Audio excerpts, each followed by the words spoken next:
দুর্গাপুজোর মাটির যে সমস্যা রয়েছে সে সমস্যা নিয়ে আপনারা খাদান দেখলেন, আপনারা যারা মাটি কারবারি আছেন তাদের কথাবার্তা শুনলেন। আমরা ডায়মন্ড হারবারের এখন পুলিশ স্টেশনের সামনে ছিলাম, আর আমরা গেছিলাম আইসির সঙ্গে দেখা করতে। এখন যিনি বর্তমানে ইন্সপেক্টর ইন চার্জ আছেন ডায়মন্ড হারবার পিএস, তিনি প্রসেনজিৎ কর।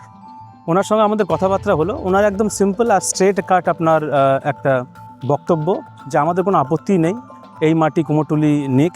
কুমোরটুলিকে এই মাটিটাই, এই যে খাদান থেকে মাটিটা তোলা হচ্ছে, তার তো একটা বেসিক বিএলআরও যদি সার্টিফিকেট তো থাকবে, কিছু তো একটা কাগজ থাকবে যে এখান থেকে মাটি তোলা হচ্ছে, সেই মাটি ওখানে যাচ্ছে। তো যদি বেসিক একটা বিএলআরও সার্টিফিকেট দেয়, রাস্তায় ধরতেই পারে, রাস্তায় যদি ধরে ওই বিএলআরও সার্টিফিকেট যদি দেখান, ট্রাক ইজিলি ছাড়া হয়ে যাবে।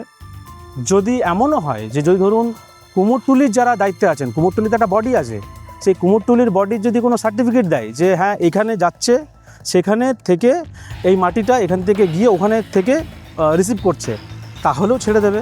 আরেকটা কথা বিশেষ করে উনি বললেন যে এখান থেকে ধরুন মাটিটা যে কিনছে তার কোনো বিল রসিদ কিছু তো থাকবে কুমোরটুলি, মানে এটা তো একটা সরকারি একটা সম্পত্তি। তো সুতরাং সেটা তো একটা ট্যাক্স দিয়েই তো একটা কুমোরটুলি সেটা রিসিভ করবে, তাই তো?